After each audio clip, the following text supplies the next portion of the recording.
जय संतोषी माता। नमस्कार बहनों, आज मैं आपको संतोषी माता व्रत की पूरी पूजा विधि, पूजा सामग्री और कथा बहुत आसान भाषा में बताने वाली हूँ। अगर आप पहली बार व्रत कर रही हैं तो यह वीडियो आपके लिए बहुत उपयोगी रहेगा। सबसे पहले जान लेते हैं पूजा में कौन कौन सी सामग्री लगती है। गुड़, चना, कलश, नारियल, रोली, चावल, फूल, दीपक, अगरबत्ती, एक लाल कपड़ा और प्रसाद। संतोषी माता के व्रत में गुड़ और चने का विशेष महत्व होता है, इसलिए इन्हें जरूर रखें। अब जानते हैं पूजा कैसे करनी है। शुक्रवार सुबह स्नान करें, साफ कपड़े पहने, पूजा स्थान साफ करें, माता की फोटो या मूर्ति की स्थापना करें, दीपक और अगरबत्ती जलाएं, गुड़ और चना अर्पित करें, व्रत कथा सुनने और आरती करें और प्रसाद बांटें।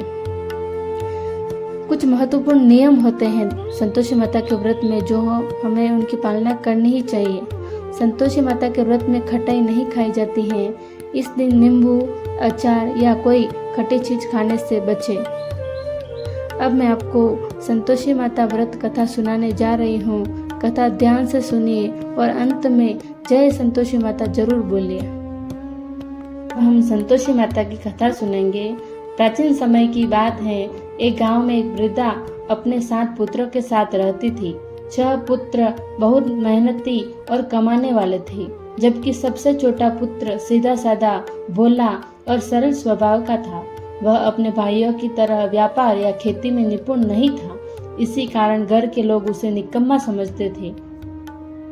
6 भाइयों की पत्नियां अपने अपने पतियों के साथ सुख से रहती थी, परंतु सबसे छोटे बेटे की पत्नी का जीवन दुखों से भरा था। वह अत्यंत धार्मिक, सहनशील और विनम्र थी। वह सुबह से रात तक घर का सारा काम करती, चूल्हा चौका, सफाई, पानी भरना, पशुओं की सेवा, सब कुछ वही करती थी। फिर भी उसे ताने और अपमान ही मिलते थे। जब भोजन का समय आता तब पहले 6 भाइयों और उनकी पत्नियों को स्वादिष्ट भोजन कराया जाता था। अंत में बचा कुचा भोजन छोटे बेटे और उसकी पत्नी को मिलता था। कई बार तो दोनों भूखे ही सो जाते थे। एक दिन घर में बड़ा उत्सव था। तरह तरह के पकवान बने, पूड़ी, कचौड़ी, हलवा और मिठाइयाँ बनी। छोटे बेटे को लगा कि आज तो सबके साथ सम्मान से भोजन मिलेगा। वह चुपचाप एक कोने में बैठ गया, लेकिन उसने देखा कि उसके भाइयों को प्यार से गरम गरम भोजन परोसा गया और उसके लिए केवल जूठे पत्तलों से बचा हुआ खाना रखा गया। यह देखकर उसका हृदय टूट गया। उसने अपनी पत्नी से पूछा, क्या हमारे साथ रोज ऐसा ही व्यवहार होता है? पत्नी ने पहले तो बात टाल दी, क्योंकि वह अपने पति को दुखी नहीं करना चाहती थी। लेकिन जब पति ने बार बार पूछा तब उसकी आंखों से आंसू बह निकले। उसने सारी सच्चाई बता दी। यह सुनकर छोटा बेटा बहुत दुखी हुआ। उसने निश्चय किया कि अब वह परदेश जाकर मेहनत करेगा और अपनी पत्नी को सम्मानपूर्वक जीवन देगा। अगली सुबह वह अपनी पत्नी से बोला, मैं धन कमाने जा रहा हूँ, तुम धैर्य रखना, भगवान सब ठीक करेंगे। पत्नी ने आंसू भरी आंखों से उसे विदा किया। जाते समय पति ने अपनी पत्नी को एक अंगूठी दी और कहा, इसे संभाल कर रखना, यह मेरी निशानी है। पति के जाने के बाद स्त्री का जीवन और कठिन हो गया। अब घर वाले उसे और अधिक ताने देने लगे। उसे पर्याप्त भोजन भी नहीं मिलता था। एक दिन वह जंगल में लकड़ियां लेने गई। लौटते समय उसने रास्ते में कुछ स्त्रियों को देखकर पूजा करते देखा। वे सभी बड़े प्रेम और श्रद्धा से कथा सुन रही थी। उसने पास जाकर पूछा, बहनों, आप किस देवी की पूजा कर रही हैं? एक वृद्ध महिला ने मुस्कुराकर कहा, हम संतोषी माता का व्रत कर रही हैं। यह माता अपने भक्तों की हर मनोकामना पूरी करती हैं। गरीब स्त्री ने विनम्रता से पूछा, क्या माता मेरे दुख भी दूर करेगी? महिलाओं ने कहा, यदि सच्चे मन से व्रत करोगी तो माता अवश्य कृपा करेगी।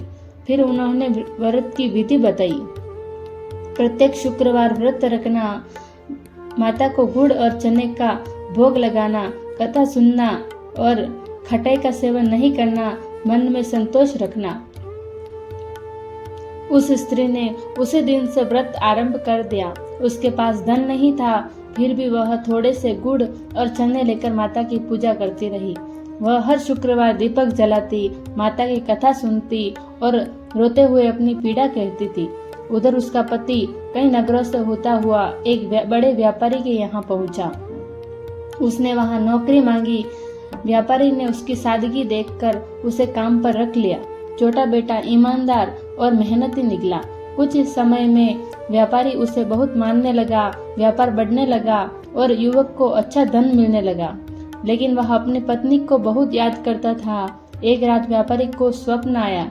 स्वप्न में एक तेजस्वी देवी प्रकट हुई। उन्होंने कहा, तुम्हारे यहाँ जो युवक काम करता है उसकी पत्नी मेरा व्रत करती है, उसका धन और सम्मान उसे लौटा दो।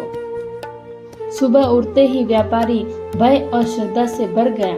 उसने युवक को बुलाया और कहा, तुम बहुत भाग्यशाली हो, तुम्हारी पत्नी बड़ी पुण्यवान है।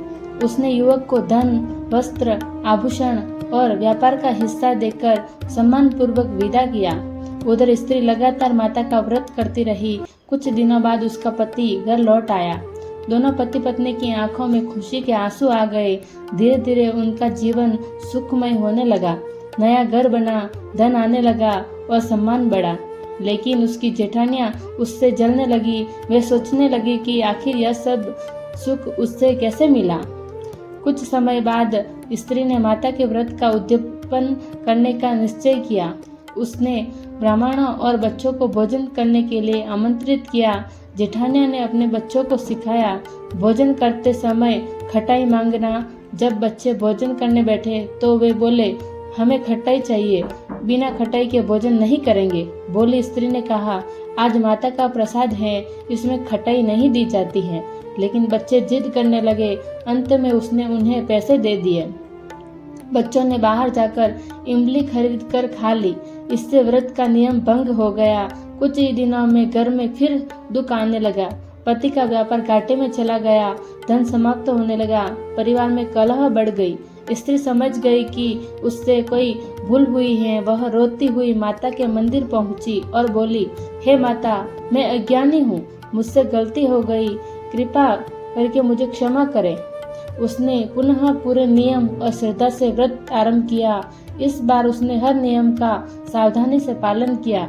माता उसकी भक्ति से प्रसन्न हुई। धीरे धीरे फिर से उसके घर में सुख, शांति और समृद्धि लौट आई।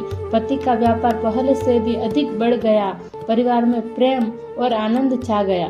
तभी से लोगों में संतोषी माता का व्रत का महत्व फैल गया। कहा जाता है कि जो व्यक्ति श्रद्धा, धैर्य, संतोष से माता का व्रत करता है उसके जीवन में दुख दूर होते हैं और घर में सुख समृद्धि बनी रहती है। अगर आपको यह वीडियो अच्छा लगा हो तो वीडियो को लाइक करें, शेयर करें और चैनल को सब्सक्राइब जरूर करें और कमेंट में एक जय संतोषी माता जरूर लिखें। जय माँ संतोषी।